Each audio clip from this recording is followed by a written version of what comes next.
अस्पृश्यों का संगठन और धर्म परिवर्तन।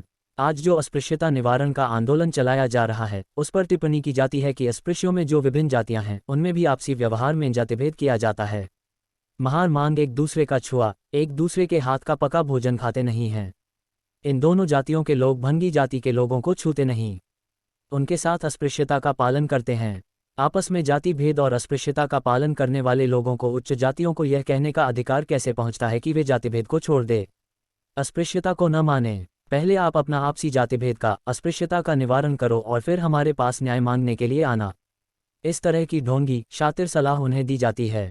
इसकी जड़ में जो बात है वह सच ही है, यह हमें मानना पड़ेगा। हालांकि इस सलाह की आड़ में किया जा रहा आरोप गलत है। अस्पृश्य वर्ग के लोग कुछ जातिभेद और अस्पृश्यता का पालन करते हैं, इस बात से इनकार नहीं किया जा सकता। इन बातों को मानना ही पड़ेगा, लेकिन इस अपराध के लिए वे खुद जिम्मेदार हैं, यह कहना बिल्कुल झूठ होगा। जातिभेद और अस्पृश्यता का जन्म अस्पृश्य लोगों के द्वारा नहीं हुआ। जातिभेद और अस्पृश्यता का जन्म उच्च जाति के हिंदुओं के कारण हुआ है। जातिभेद और अस्पृश्यता की नींव उन्होंने रखी है। जातिभेद और अस्पृश्यता का पालन करने का पाठ उच्च जाति के हिंदुओं ने पढ़ाया है। यह बात अगर सच है तो जातिभेद और अस्पृश्यता की रूढ़ी की जिम्मेदारी स्पृश्य वर्ग की है, अस्पृश्य वर्ग की नहीं। अस्पृश्य लोग जातिभेद और अस्पृश्यता का पालन करते हुए उच्च वर्ग के सिखाए पाठ को बस दोहरा रहे हैं। अगर यह पाठ झूठ के बल पर खड़ा है तो इस पाप की जिम्मेदारी उन पर जाती है जिन्होंने यह पाठ सिखाया। जिन्होंने यह पाठ दोहराया वे इस पाप के जिम्मेदार नहीं हो सकते। यह जवाब अगर सही भी है तब भी मैं इससे संतुष्ट नहीं हो सकता।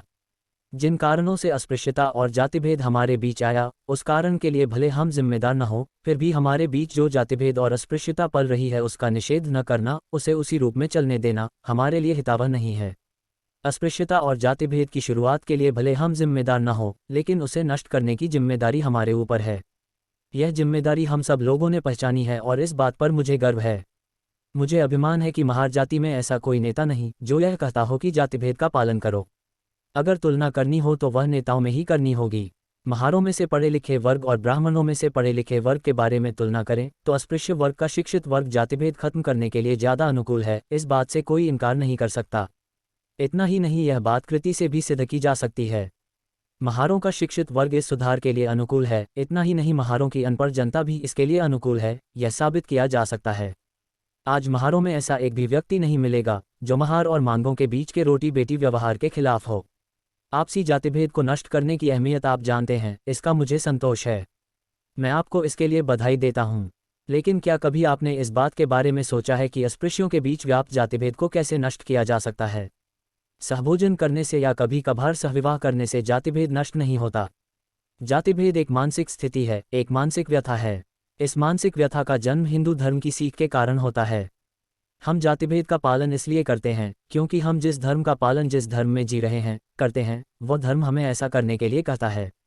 अगर कोई चीज़ कड़वी हो तो उसे मीठी बनाया जा सकता है, नमकीन कसैली हो तो उसका स्वाद बदला जा सकता है, लेकिन विष का अमृत नहीं बनाया जा सकता। हिंदू धर्म में रहते हुए जातिभेद को नष्ट करेंगे कहना लगभग विष को अमृत बनाने की बात कहने जैसा ही है। अर्थात जिस धर्म में इंसान को इंसान से घिन करने की सीख दी जाती है, उस धर्म में हम जब तक हैं तब तक हमारे मन में व्याप्त जातिभेद की भावनाएं कभी भी नष्ट नहीं होंगी। अस्पृश्यों में व्याप्त जातिभेद और अस्पृश्यता नष्ट करनी हो तो उन्हें धर्म परिवर्तन ही करना पड़ेगा।